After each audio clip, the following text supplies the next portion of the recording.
Seize ಆಗಿದ್ದ ಬಾಣಂತಿ ಮನೆಯ ಬಾಗಿಲು ಓಪನ್ ಆಗಿದೆ.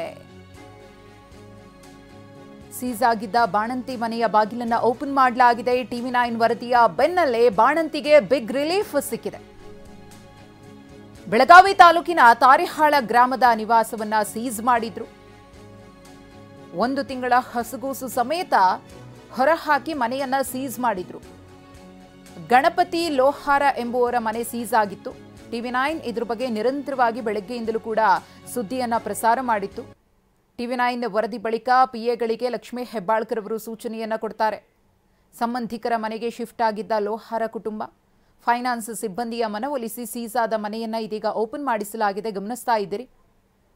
ಬಾಣಂತಿಯನ್ನು ಮನೆಗೆ ಕರೆತಂದ ಹೆಬ್ಬಾಳ್ಕರ್ ಬೆಂಬಲಿಗರು ಖುಷಿಯಿಂದ ಮನೆ ಒಳಗಡೆ ಹೋಗಿದ್ದಾರೆ.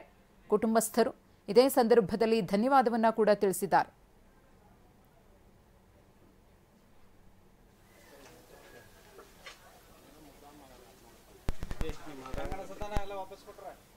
ಮೈಕ್ರೋ ಫೈನಾನ್ಸ್ ಅವರ ಕಿರುಕುಳದಿಂದಾಗಿ ಏನೇನು ಅವಾಂತರ ಆಗ್ತಾ ಇದೆ. 1 ತಿಂಗಳು 2 ತಿಂಗಳು ದುಡ್ಡು ಕಟ್ಟಿಲ್ಲ ಅನ್ನೋ ಕಾರಣಕ್ಕೆ ಮನೆಯನ್ನು ಸೀಸ್ ಮಾಡ್ಕೊಳ್ತಾರೆ. ಎಷ್ಟರ ಮಟ್ಟಿಗೆ ಇವರು ಹಣ ವಸೂಲಿಗೆ ಅಥವಾ ಕೊಟ್ಟಂತಹ ಸಾಲವನ್ನು ರಿಕವರಿ ಮಾಡೋದಕ್ಕೆ ಇಳಿದಿದ್ದಾರೆ ಅಂದರೆ, ಮನೆಯಲ್ಲಿ ಮಗು ಇದೆ ಅನ್ನೋದನ್ನು ನೋಡೋದಿಲ್ಲ, ಬಾಣಂತಿ ಇದ್ದಾರೆ ಅನ್ನೋದನ್ನು ನೋಡೋದಿಲ್ಲ, ನೀವು ಬೇಕಿದ್ರೆ ಸಾಯಿರಿ ಅಂತ ಹೇಳಿ ಅಷ್ಟು ಕಟುಕತನದಿಂದ ವರ್ತಿಸ್ತಾ ಇದ್ದಾರೆ ಅನ್ನೋ ಆರೋಪ. ಇದೀಗ ಸೀಸ್ ಆಗಿದ್ದಂತಹ ಮನೆಯನ್ನು ಓಪನ್ ಮಾಡಿಸಲಾಗಿದೆ. ಮತ್ತು ಲಕ್ಷ್ಮೀ ಹೆಬ್ಬಾಳ್ಕರ್ ಮೇಡಮ್ ಅವರ ನಿನ್ನೆ ನಾವು ಇಲ್ಲದ ನೋಡೆ ಅವರ PA ಅವ್ರನ್ನ ಮುಂಜಾನೆ ಕಳಿಸ್ಕೊಟ್ಟಿದ್ರಂತ.